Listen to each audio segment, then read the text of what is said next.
अपने पसंदीदा शो के फुल एपिसोड देखने के लिए अभी डाउनलोड करें दंगल प्ले ऐप।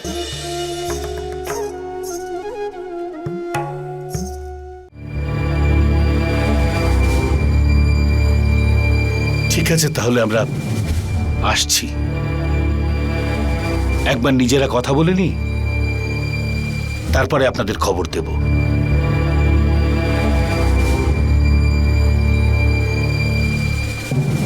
আসুন আসুন।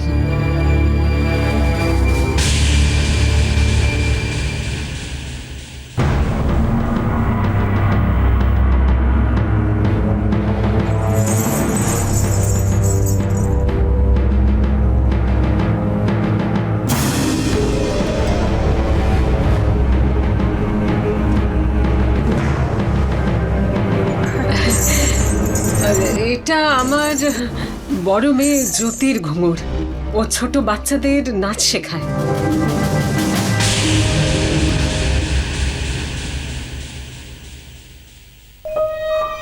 হ্যাঁ,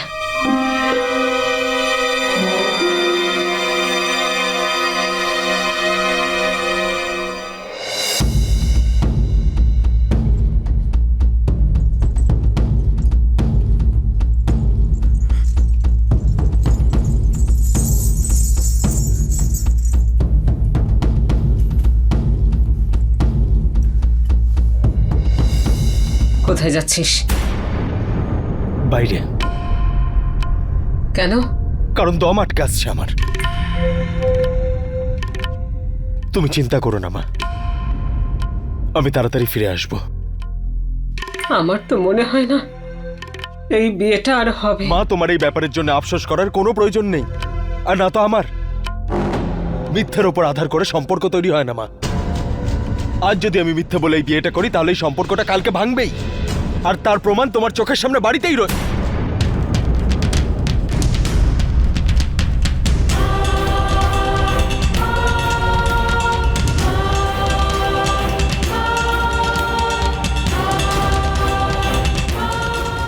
আই এম সরি দিদি, আমি সেটা বলতে চাইনি।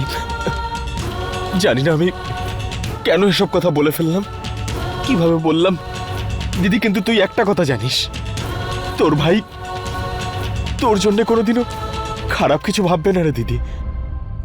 জানি আমি, কিন্তু তুই কোনো কিছুর জন্য নিজেকে দোষী ভাবিস না। সত্যি কটু হতে পারে, কিন্তু সারা জীবনের মিথ্যের থেকে তো অনেক ভালো। সত্যি কথা বলতে আজ আমি খুব খুশি হয়েছি। তুই কোনো কিছু না ভেবে, কাউকে ভয় না পেয়ে সত্যিটা বলেছিস।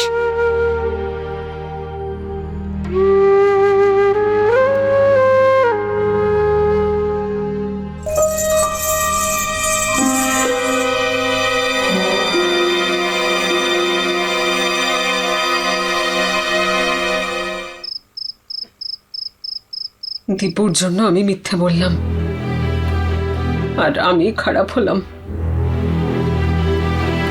যদি সম্বন্ধটা পাকা হতো, দীপুর জীবনটা পাল্টে যেত। আমার কোনো আফসোস নেই পদ্মা। দীপু যা করেছে ঠিক করেছে। তাই নাকি? তাহলে তুমি ওটা মানছো যে আমি মিথ্যে বলে ভুল করেছি?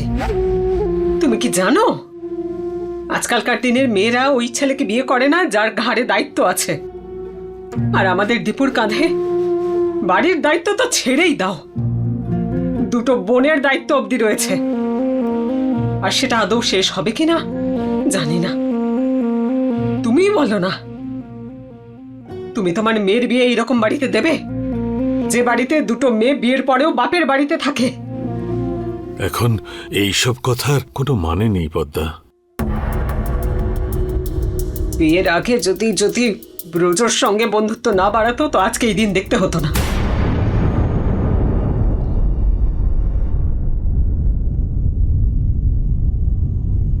পদ্মা, যদি পুরনো কথা নিয়ে তোমার এতই আফসোস থাকে, তাহলে তুমি তো আমার মতো অকর্মণ্যকেও দোষী মনে করছো।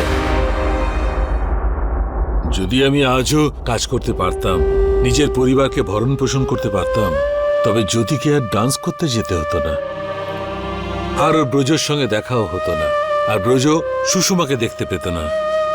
দীপুর বিয়েতে কোনো বাধা পড়তো না, সবকিছু ঠিকই থাকতো। কোথা থেকে কি সব কথা টেনে আনো যে তুমি? আমি এসব জানি না। আমি এই ব্যাপারটা নিয়ে আর তর্ক করতে চাই না, কারণ আমি জানি আমার মনের কথা তুমি আগে কোনোদিনও না বুঝেছ আর না বুঝবে।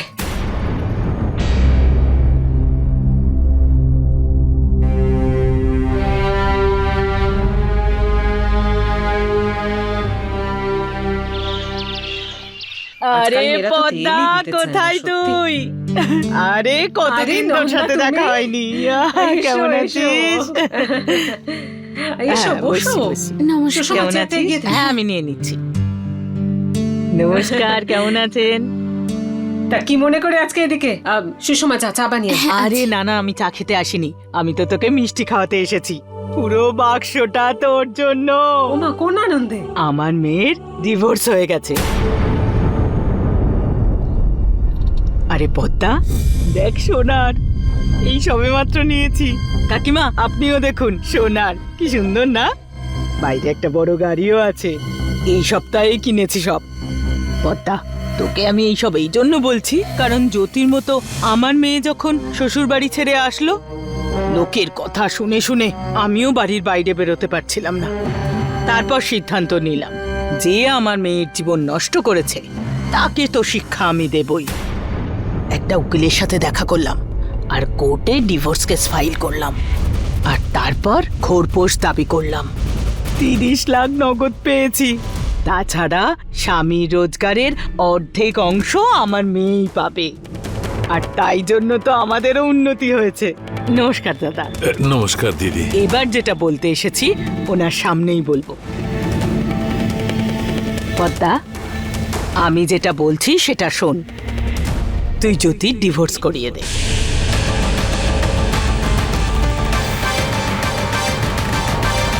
তুই তো 3-4 কোটি টাকা পাবি।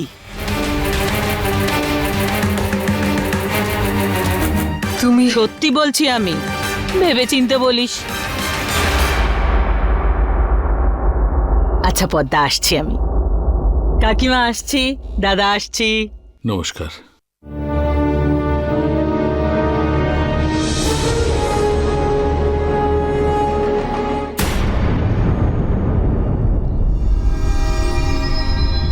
না, এমনটা হতে পারে না। এতে ভুল কি আছে? বাড়ির অবস্থাটা একবার দেখো, সংসারের অবস্থা ছাড়ো, জ্যোতির অবস্থা দেখো। সামান্য একটা লোনের জন্য কোথায় কোথায় ঘুরছে। কি পাচ্ছে ওই পঙ্কজ বশিষ্ঠর নাম নিয়ে? বরং ওর জীবনে এই নামটার জন্যই সব ছাড়খাড় হয়ে গেল। জ্যোতির সঙ্গে যে অন্যায় করা হয়েছে তার বিচার অবশ্যই দরকার। তোমার বন্ধু তোমাকে 4 পয়সার গয়না আর তোমাকে গাড়ির স্বপ্ন দেখিয়ে দিল, অমনি তোমার সিদ্ধান্ত বদলে গেল।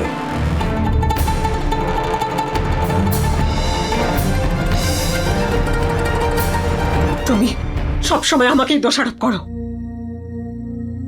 আরে আমাদের কি? কত বছরই বা বেঁচে থাকবো আমরা? আমি শুধু আমার সন্তানদের ভবিষ্যৎ নিয়ে চিন্তিত। সুষমার যখন খিদে পায় না, তখন গুড় আর রুটি দিয়ে জল খেয়ে নেয়। তুমি জানো ডাক্তার ওকে কি বলেছে? দুধ, ফল, বাদাম, ঘি এসব খেতে বলেছে ওকে। না নিজের খেয়াল রাখতে পারছে, না নিজের সন্তানের।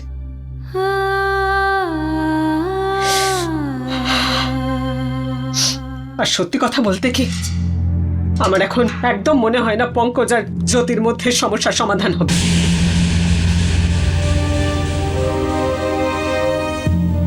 তুমি তুমি জ্যোতির সন্তানের ব্যাপারে কিছু ভাবছো না কেন? দীপু কতদিন আর সংসার সামলাবে? কাল তো ওরও বিয়ে হবে, ওরও সন্তান হবে। নিজের ছেলে মেয়েকে দেখবে নাকি বোনেদের? আমি মুখ ফুটে বলি বা না বলি, এটাই তো সত্যি। কি দিন আমাকে দেখতে হচ্ছে।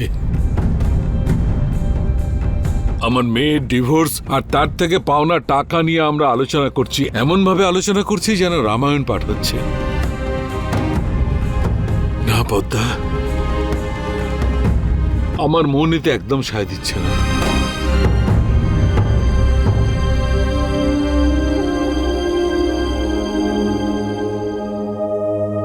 আমি জানি না যে আমি ঠিক না ভুল। আমি শুধু এটাই জানি যে যদি জ্যোতি পঙ্কজের থেকে আলাদা হয়, ও যদি কেস করে আদালতে যায়, তাহলে বশিষ্ঠ পরিবারের থেকে পাওয়া টাকার থেকে আমার সন্তানরা খেয়ে পড়ে বাঁচবে।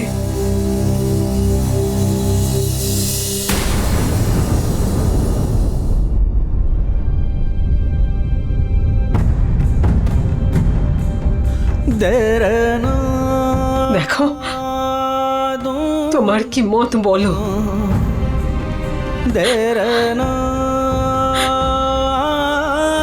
তোমার মত না থাকলে আমি এক পাও এগোবো না।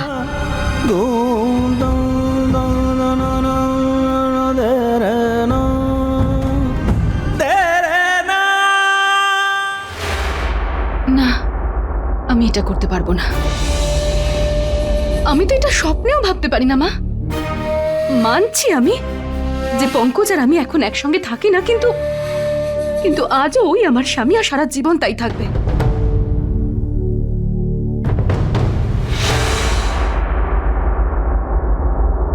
দেখ মা, কোনো বাবা মাই চায় না যে তার মেয়ের সংসার ভেঙে যাক, কিন্তু যে সম্পর্ক জোড়া লাগবে না তার আশায় তো সারা জীবন বসে থাকলে চলবে না। এখন তোর সঙ্গে তোর হবু সন্তানের দায়িত্বও তোর কাঁধে আছে। বাচ্চাটার দায়িত্ব নেওয়ার যোগ্যতা আমার আছে মা।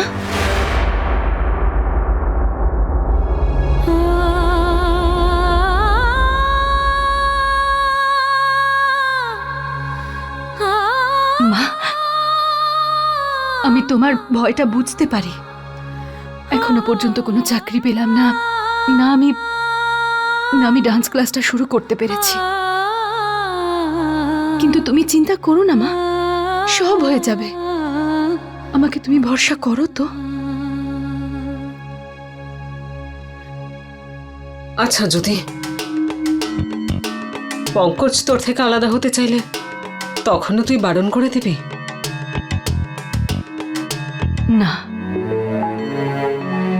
তখন আমি আর অস্বীকার করব না। কিন্তু ডিভোর্স করার পরেও আমি ওর থেকে বা ওর পরিবারের থেকে অ্যালুমিনি হিসেবে কোনো টাকা নিতে পারবো না। মা, সম্পর্কটা আমার জন্য ভেঙেছে, আমার ভুলের জন্য।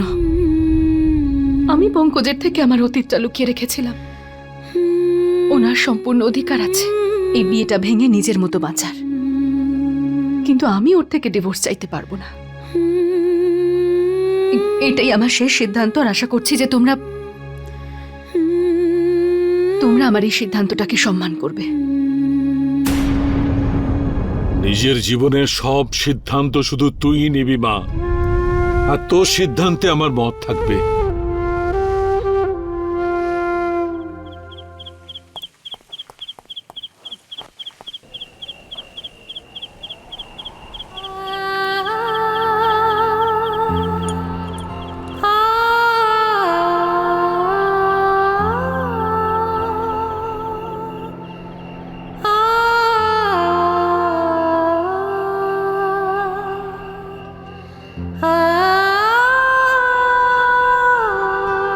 দীপু, হ্যাঁ, কি হয়েছে? কিছুই না, আমি তো জাস্ট এমনি এখানে ছাদে দাঁড়িয়ে আছি। নিশ্চয়ই কোনো ব্যাপার আছে, বলে দে, মনটা হালকা হয়ে যাবে। আরে ছাড় না দিদি, আসলে কি জানিস, অন্য একটা ব্যাপার নিয়ে। আসলে ব্যাপারটা হচ্ছে দিদি, বিদ্যুৎ বিভাগ থেকে না আমাদের বাড়িতে নোটিশ এসছে। 15 দিনের মধ্যে যদি বিল পে না করি আমরা, তাহলে বাড়ির কারেন্ট কেটে দেবে ওরা।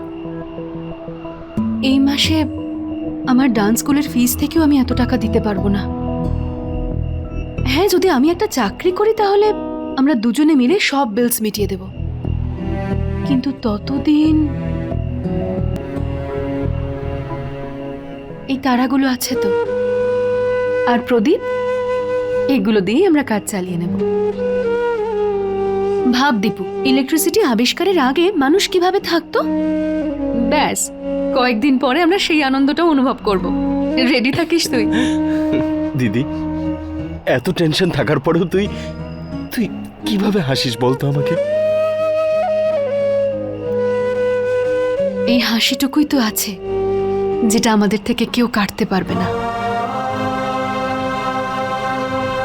হতাশা তো সারা জীবন থাকবে।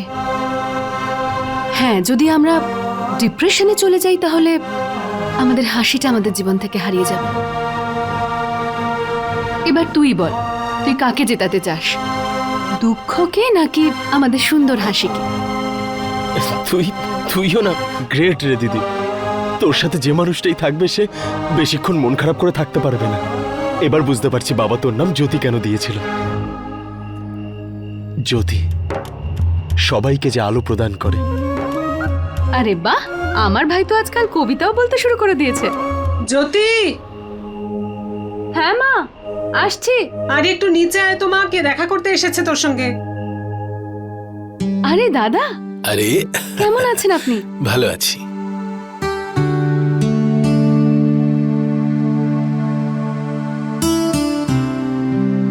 গত সপ্তাহে সাউথ ইন্ডিয়া থেকে ফিরেছি। আমি তোমায় বলেছিলাম না যে আমি ট্র্যাডিশনাল ইন্ডিয়ান ডান্স নিয়ে একটা রিসার্চ করছি।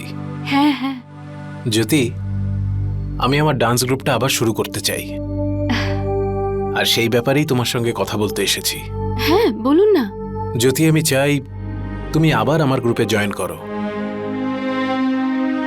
শুধু ডান্সার হিসেবে নয়, তোমাকে সবাইকে ডান্স শেখাতে হবে আর পুরো শোটা কোরিওগ্রাফ করতে হবে। আর এবার কিন্তু তোমার স্যালারি আগের থেকে 3 গুণ বেশি হবে। 3 গুণ?